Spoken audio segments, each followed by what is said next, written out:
everyone, Goji Fan Predator 2003 here, and today there's a bit of a theme going on with this review as well. Now, as you can see, there's the 1968 Godzilla, along with a Playmate Showa Rodan, and Showa Manda in the background, and, well, I'll leave it up to you to decide on what the theme is. Without further ado, let's get to it. Introducing the Showa Anguirus, or at least one of them. Now, let's get straight into history.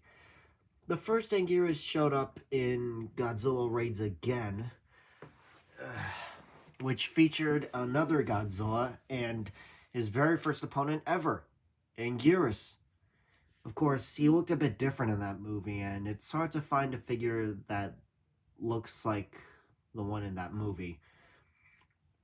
But anyways, he and Godzilla fought on an island before moving into Japan, and where their final battle would take place.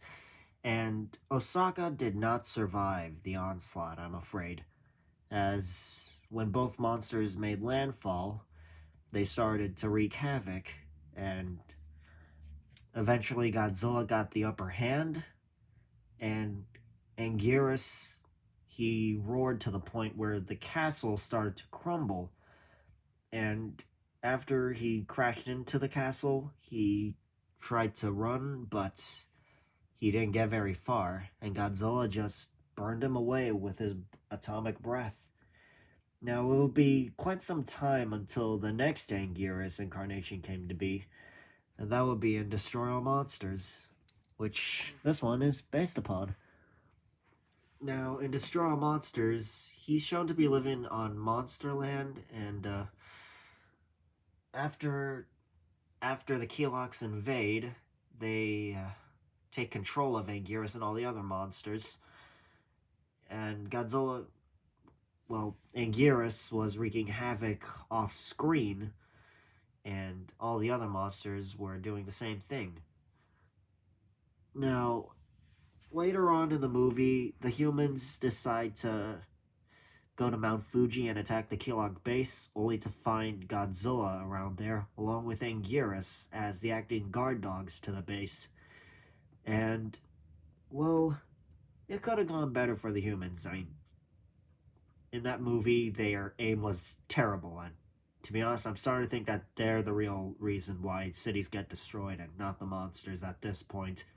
They're just terrible aimers, but anyways.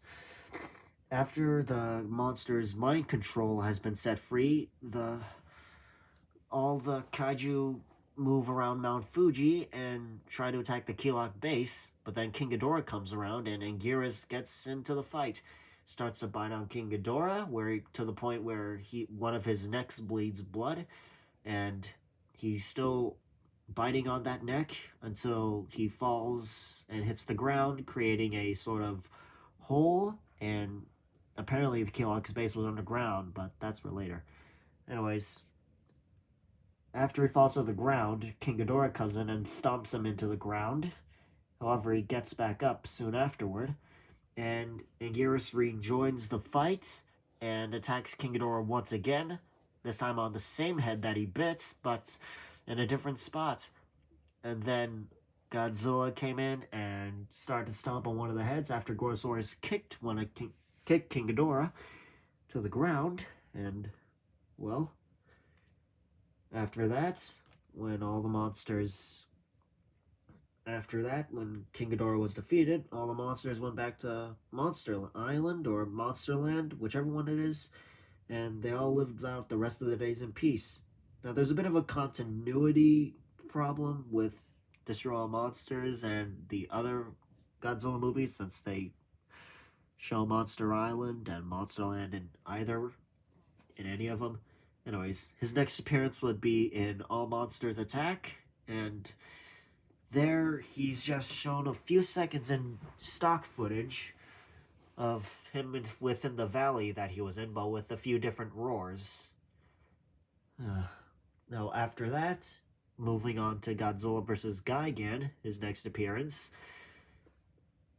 As the movie states, Godzilla faces off against a new monster called Gigan, and Anguirus shows up. Yeah. Now, when they were healing, when the monsters were starting to hear the action tapes being played, Godzilla sent Anguirus to Japan to go check things out, only to be, well, annoyed by the military. Not actually being hurt, but rather annoyed. So it goes back to Monster Island to get Godzilla's help, and he certainly needed it, as when they both went to Japan, King Ghidorah and Gigan, they were starting to wreak havoc, and the two were not having any of that. So they then fought Gigan and King Ghidorah at an oil refinery, and Anguirus tried to get a few bites and hits on Gigan, but he kept getting his face hit, and the explosions did not help. And moving on, they went to Monster. They went to the base of the aliens, sort of Monster Playland, and Godzilla was being hit by the Godzilla Tower, and Anguirus was left at the mercy of King Ghidorah and Gigan, with King Ghidorah shooting his gravity beams at him, and Gigan sawing Anguirus' face open. Well, the side of his face, really. After the two monsters' mind control was severed, they started to bicker with each other, and Anguirus and Godzilla decided to regroup, and they turned the tides of war against Gigan and King Ghidorah. And after that, both monsters retreated, and Godzilla and Anguirus were victorious and started their return to Monster Island. And moving on to his next on-screen appearance would be in Godzilla vs. Megalon, where he's shown briefly in stock footage, then where he is shown to be swallowed by a fissure when escaping a collapsing island with Godzilla. Not sure what happened to Rodan, but I'm assuming he flew away as well. But Anguirus wouldn't be seen until Godzilla vs. Mechagodzilla, in where he faces off fake Godzilla, only to be brutally beaten, being kicked and tossed around, and even slammed on the ground by his tail.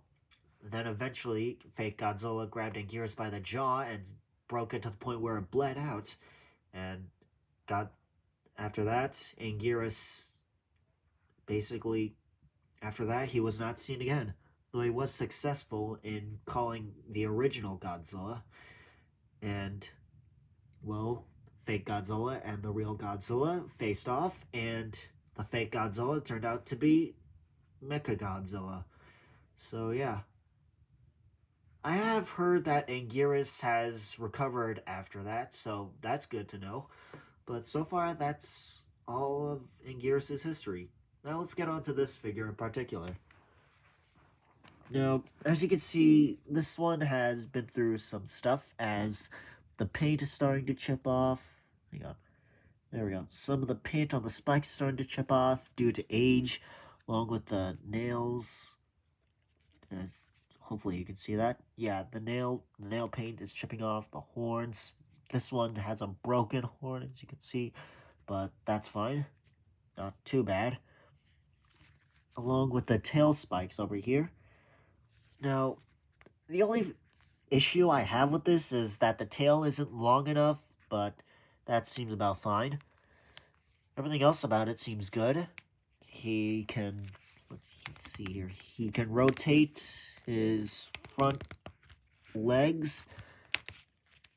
I'm trying not to break him. And his back legs can rotate a bit. His head can too, but I'm not gonna try to turn that. Right now there's a bit of a swivel. His tail can't rotate, however, and his back cannot come off at all. You hear that? Yeah, this is hard. This is quite hard compared to the other ones. Actually, speaking of comparisons, let's do a bit of comparison here. Here he is next to Manda. And so far, I guess this is good guess this is a good height. And comparing him to Godzilla, yeah, this seems like a reasonable height. He's looking down at him. And look at this. Now this is what I call a Showa pair. And now let's do a Showa trio. Yeah, this seems classic. Very classic. Now, let's compare him to a few other Showa monsters. Along with this guy, a Playmates Baragon. I'll do a review on him eventually, along with the other monsters in my collection. And since Baragon is standing up on his front leg, or on his hind legs, I guess this is like a good comparison. Now, I don't have a Baragon that's on all fours, so we can't do a bit of a comparison like that, even though he was shown to be on all fours in that movie. Should be fine. Oh, shoot. And here he is next to Gorosaurus. I guess Gorosaurus, well, he could be taller, about this tall. So, yeah. Yeah, that's really the only... Shoot. That's really the only issue I have with him. Now, let's, put him over there. You know what? So you're gonna do this. And here he is next to Varan. And I'd say this is a good height.